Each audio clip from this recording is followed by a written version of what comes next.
I'll get to that bill in a moment.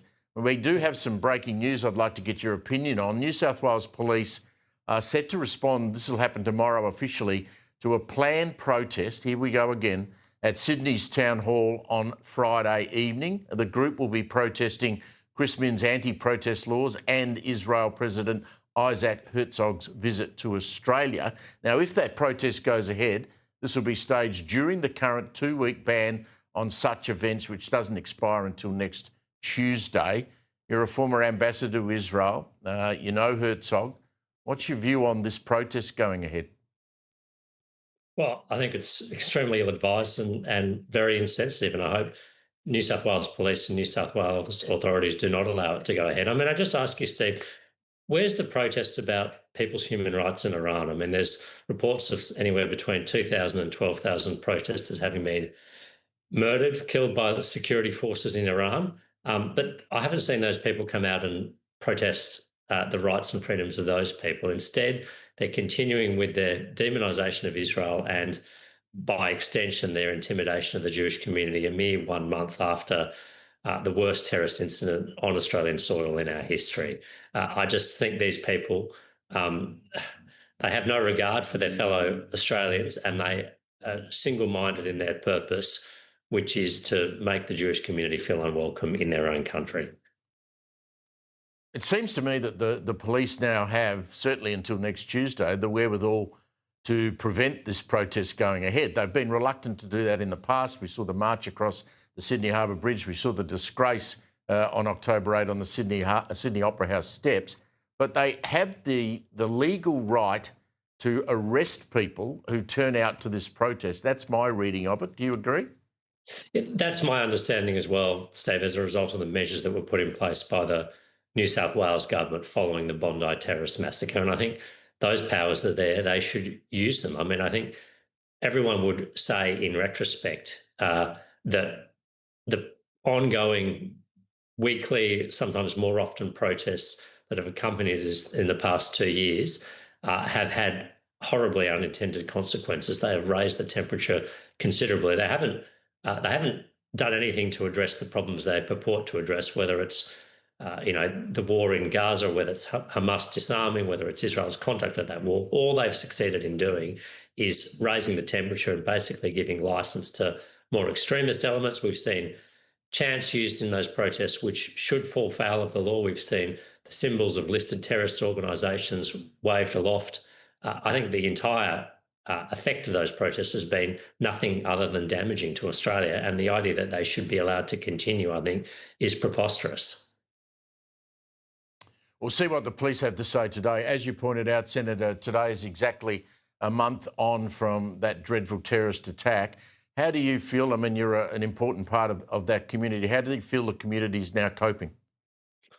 Look, I spent a few hours this afternoon with Rabbi Ullman, and it was one of his sons-in-law, Eli Schlanger, who was a rabbi who was killed on the 14th of December, but also many members of his community, his synagogue. And I can tell you that, unsurprisingly, that community is still deep in grief and deep in shock. I mean, I went and visited Eli Schlanger's office in the synagogue. They were moving his books around. His office has been kept for now as a remembrance of him, and that community is struggling to recover and rebuild. And, there's still wounded people in hospital. There's still people dealing with their injuries. And, of course, for those who've lost loved ones, there's still an enormous sense of grief and loss that, I think will take a very long time to heal, if ever. Are they getting the care, the mental health care that they need if required? Look, I believe the community is pulling together and looking after their most vulnerable and the most needy. And I asked the rabbi today, is there anything more that I can do personally, that others can do, any assistance from the government or mental health and counselling services? He's in regular touch with me about these issues, but I think it's important that we provide all the support necessary. But I think even with all that, a loss of this enormity and shock and magnitude and the manner in which the lives of these people were taken, that causes very deep wounds. And, the best mental health care in the world, I don't think, can necessarily heal those. The Prime Minister has now been dragged kicking and screaming to hold a Royal Commission. Are you happy with its structure as you know it?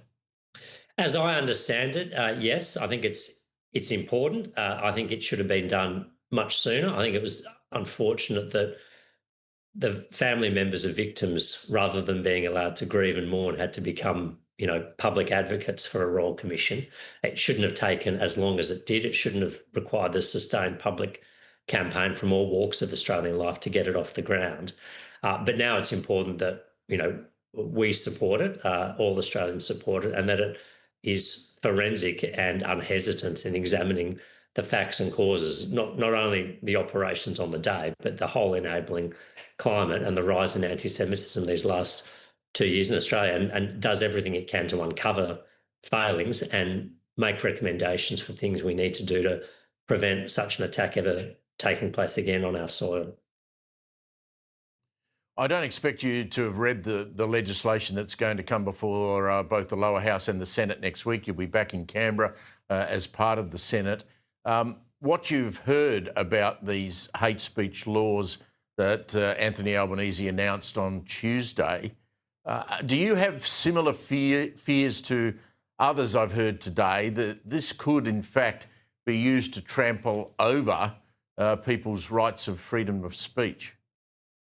Look, it's a very complicated area. I only saw the legislation yesterday. It's 100 and odd pages, about 133, I think, of new legislation. The explanatory memorandum, which explains how this legislation will operate, is over 300 pages. So it's complicated. I've been following the very truncated and shortened hearings into this legislation, but I think it's clear that a number of different groups have concerns, from faith-based groups, the Jewish community, but also others, about how this legislation will work in practice. And I would say it's more important that we get it right than we do it in haste in such a complicated area as this. So without the Parliament having the time to get across the detail of this legislation, without affected groups and interested groups and, lawyers, community groups, religious groups having had the chance to express their opinion on this, I think it's important that we allow that process to play out a little more fully.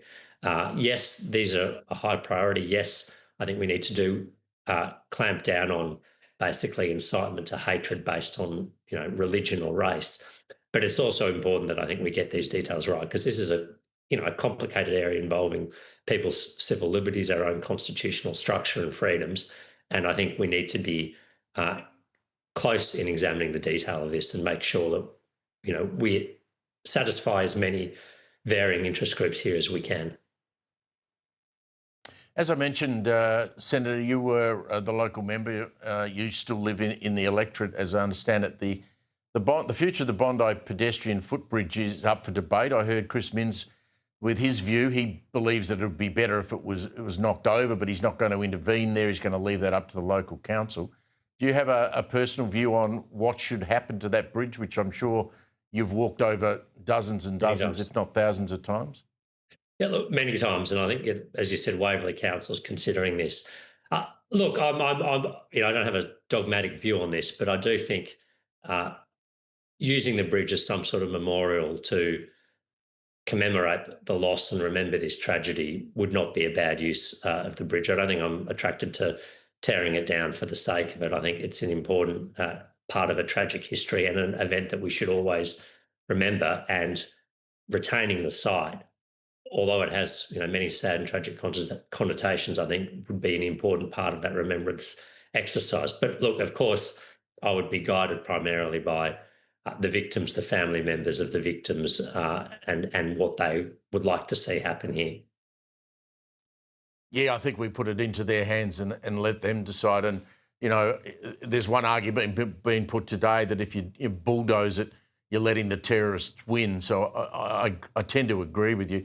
Just before you go, can I ask you about this idea of a National Day of Mourning announced for next Thursday, the 22nd of January? Are you in favour of that? Yes, I am. I think, look, that's basically, it's in the Jewish tradition, and not all the victims were Jewish, I hasten to add that, but the majority of them were. 30 days after the funeral of someone who's passed, it's a commemorative occasion when you remember and honour their lives. And this, depending on who the victim was and when they were buried, this 22nd of January would be in that vicinity. And I think it's an important occasion for our nation to come together after the initial shock and trauma and grief of the attack itself, the subsequent funerals, the makeshift memorial, if you like, at Bondi Pavilion, to reflect and remember that tragedy. And I think that I am in support of that. I think it's an important occasion for us to reflect and remember.